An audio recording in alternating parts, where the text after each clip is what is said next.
அன்பிற்கினிய ஆம்பூர் வாக்காளர்களுக்கு ஆம்பூர் நகரத்தின் ஒரு முக்கியமான நபரை பற்றி பல்வேறு வினாக்களும் விமர்சனங்களும் இன்றைய தினம் வாட்ஸ்அப், ஃபேஸ்புக், இன்ஸ்டாகிராம் போன்ற பல்வேறு சமூக வலைதளங்களில் ஒரு செய்தி பரவி கொண்டிருக்கிறது.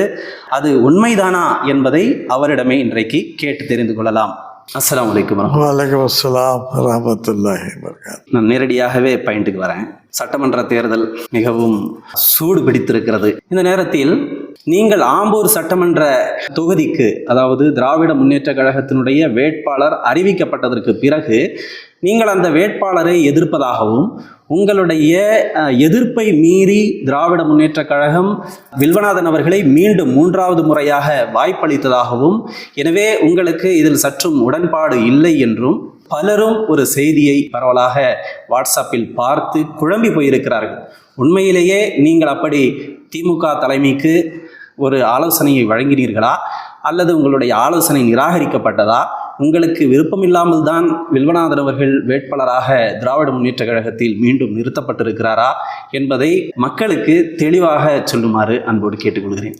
நசீர் அஹமத், நீங்கள் கேட்ட கேள்வி ரொம்ப முக்கியமான கேள்வி. நானும் கூட இந்த வாட்ஸ்அப்பு அதிலெல்லாம் பார்த்துட்டு வந்தேன். என் பேரை யூஸ் பண்ணி பல செய்திகள் பறந்து கொண்டு இருக்கிறது. நிறைய மெசேஜ் போயிட்டுருக்கு. நீங்கள் இதில் இப்போ கேட்டங்க என்ன, இது ஒரு நல்ல அக்கேஷன் நினைக்கிறேன். இதை ஜனங்களுக்கு எக்ஸ்பிளைன் பண்ணுறதுக்காக நான் எதிர்த்தது எதான்னா, கட்சியிலையோ கட்சி தலைமையிலையோ சொல்லியிருக்கேன், மற்றவங்களுக்கும் சொல்லியிருக்கேன், நம்ம தொகுதியில் இருக்கப்பட்டவங்க தான் கேண்டிடேட்டாக இருக்கணும்.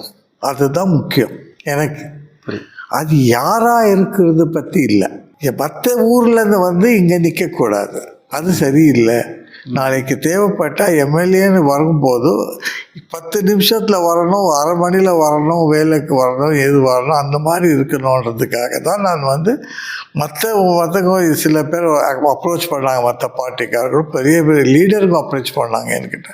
அவங்கள்ட்ட சொல்ல, இல்லைங்க, இது தொகுதிக்குள்ளே இருக்கப்பட்டவங்க இருந்தால் தான் நம்மளுக்கு சரியாக இருக்கும், அதுக்கு என்னுடைய சப்போர்ட்டு இருக்காது என்று நான் ஓப்பனாக சொல்லியிருந்தேன் மற்றவங்களுக்குலாம். அதனால 2-3 கட்சிக்காரியாக கூட நிராகரித்து கூட என்னுடைய பர்சனலாக அவங்க கேட்டதுனால. ஆனால் நான் சொல்லுறதுனால அவங்களுக்கு கிடைக்காதுன்னு சொல்ல முடியாது. அது கட்சிக்கு தலைமையை சேர்ந்தது. இருந்தாலும் கூட அவங்க என்னை கேட்ட ஒப்பீனியன் கேட்கும் போது நான் சொல்ல, உள்ளூர் ஆளர் இருந்தால் ரொம்ப நல்லா இருக்கும் தான் சொல்ல. தவிர நான் எப்போவுமே இந்த ஆள் தான் இருக்கணும், இந்த மதத்தால் தான் இருக்கணும், இவர் தான் இருக்கணுன்ற பற்றி நான் எடுத்ததே இல்லை. எனக்கு நம்ம தொகுதியில்